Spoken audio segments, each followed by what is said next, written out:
Hello दोस्तों, welcome to horror vibes. आज मैं आपको अपने व्यूवर्स के द्वारा भेजी गई कुछ घटनाएं बताने वाला हूं। लेकिन घटनाएं शुरू करने से पहले मैं ये बता दूं कि अगर आप चैनल पर नए हैं और आपको हॉरर स्टोरीज और मिस्टीरियस स्टोरीज सुनना पसंद है तो आप हॉरर वाइब्स को सब्सक्राइब कर सकते हैं। और अगर आपके साथ भी कोई अजीब सी घटना घटी हो तो वो सारी घटनाएं आप मुझे मेरे इंस्टाग्राम पर भेज सकते हैं। मैं अपने इंस्टाग्राम का लिंक वीडियो के डिस्क्रिप्शन में दे दूंगा। साथ ही वीडियो पसंद आए तो चैनल को सब्सक्राइब करना मत भूलिएगा। वीडियो को लाइक ज़रूर करिएगा। मुझे कमेंट करके ये भी बताइएगा कि आपको वीडियो कैसी लगी और मैं अगली वीडियो किस टॉपिक पर बनाऊं। तो ज़्यादा टाइम ना लेते हुए वीडियो को करते हैं शुरू और खो जाते हैं अंधेरों में।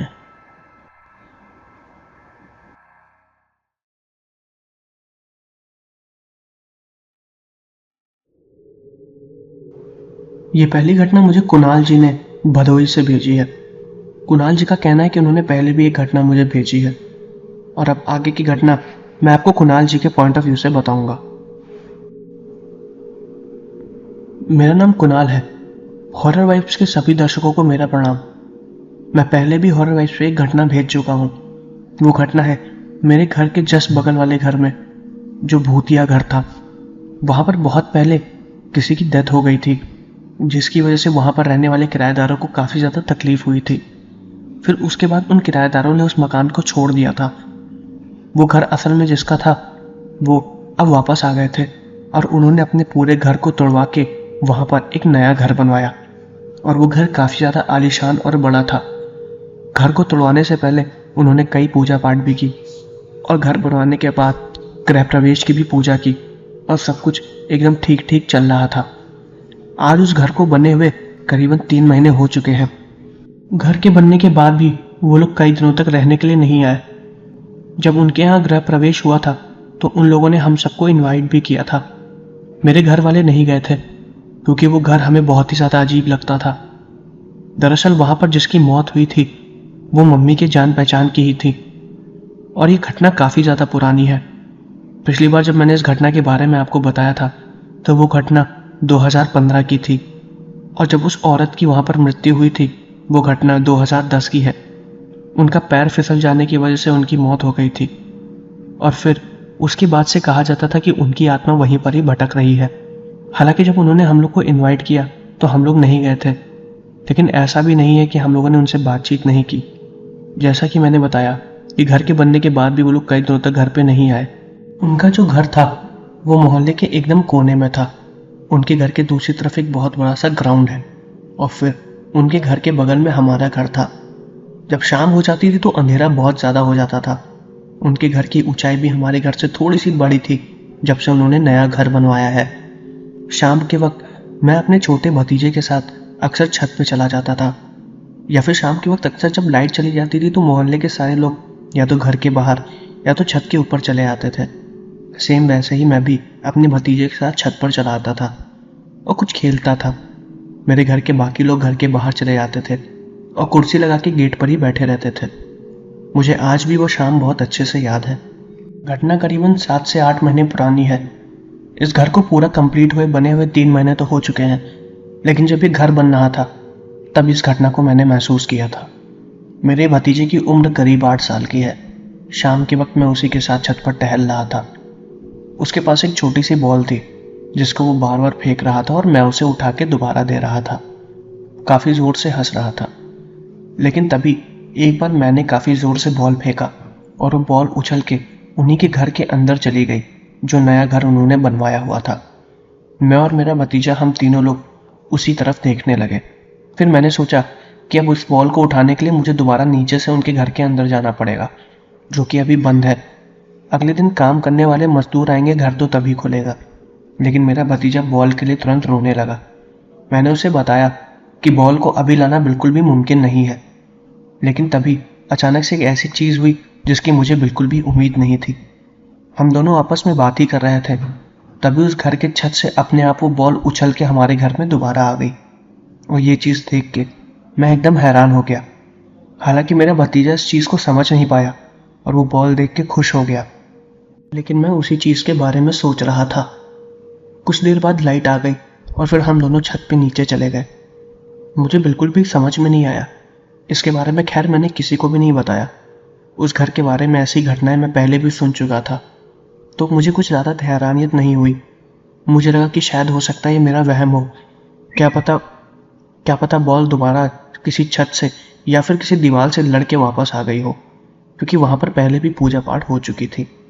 और फिर इस बात पर मैंने उतना ध्यान नहीं दिया और अपने काम को करने लगा। अगली शाम फिर वैसा ही हुआ। लाइट चली गई और मैं और मेरा भतीजा दोबारा छत पर थे। इस बार हम काफ़ी देर तक खेल रहे थे। उसके बाद उसको मम्मी ने नीचे बुला लिया और वो नीचे चला गया।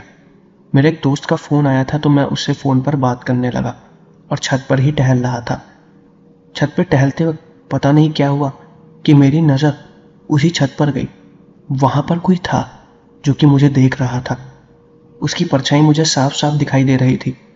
मैंने अपना सर उसकी तरफ तो नहीं घुमाया, लेकिन वो मुझे देख रहा था या फिर देख रही थी, मुझे नहीं पता। मुझे साफ साफ महसूस हो गया था वहाँ पर कोई है।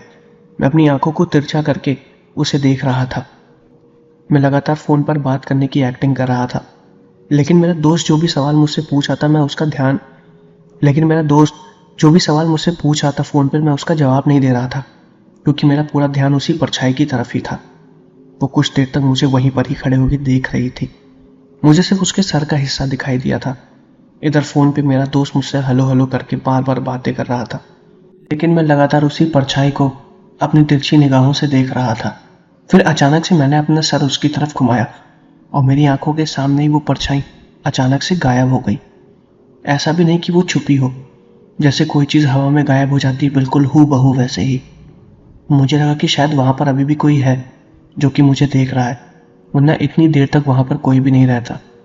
हो सकता था कि वहाँ पर कोई लेबर अभी भी हो, या फिर कोई चोर घुस गया हो जो कि रात में हमारे घर में घुसने की कोशिश करे। मुझे बिल्कुल भी समझ में नहीं आ रहा था। मैंने अपने हाथ में एक डंडा पकड़ा और अपने छत पे रखी हुई सीढ़ी को उनके छत पर लगाया और उनके छत पे जाके देखने की कोशिश करने लगा। मैंने सीढ़ी लगा के जैसे ही ऊपर चढ़ने की कोशिश की, मेरी सीढ़ी अपने आप हिलने लगी, जैसे कि किसी ने पकड़ा हो। पर वहाँ पर ऊपर कोई भी नहीं था। मेरे पैर भी कांप रहे थे, तो मुझे लगा कि शायद सीढ़ी मेरे पैर के कांपने की वजह से हिल रही हो।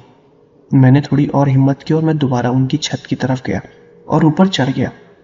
और वहाँ पर मैंने जो चीज़ देखी मैं देख के हैरान हो गया।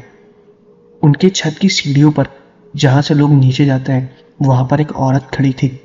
उसकी परछाई, लंबे बाल, और वो मुझे ही देख रही थी।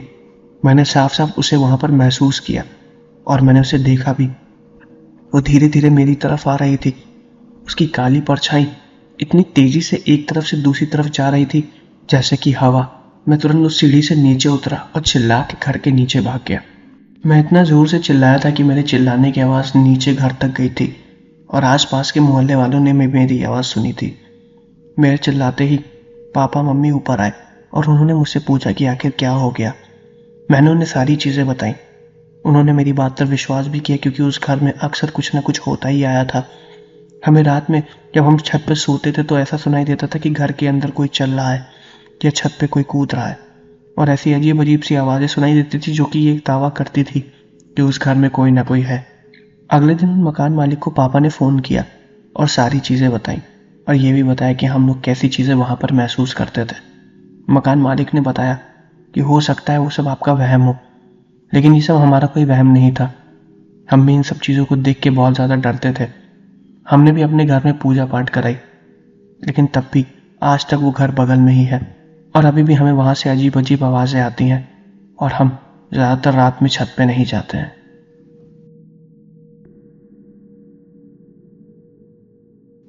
तो दोस्तों, ये थी पहली घटना। आपको मेरी आवाज़ थोड़ी सी ख़राब लग रही होगी, क्योंकि कुछ दिनों से मेरी तबीयत कुछ ठीक नहीं है, जिसकी वजह से मुझे बोलने में थोड़ी सी तकलीफ भी हो रही है। तो आप लोग उस चीज़ को इग्नोर करिएगा। अब मैं आपको एक दूसरी घटना बताने वाला हूँ। ये दूसरी घटना भी मुझे मेरे व्यूअर ने भेजी है। ये घटना मुझे मुस्कान पाठक जी ने भेजी है। उनका कहना यह है कि यह घटना उनके जीजा जी के साथ घटी थी। तो अब आगे की घटना मैं आपको मुस्कान जी के पॉइंट ऑफ व्यू से बताऊंगा। मेरा नाम मुस्कान पाठक है। मैं बक्सर, बिहार की रहने वाली हूँ।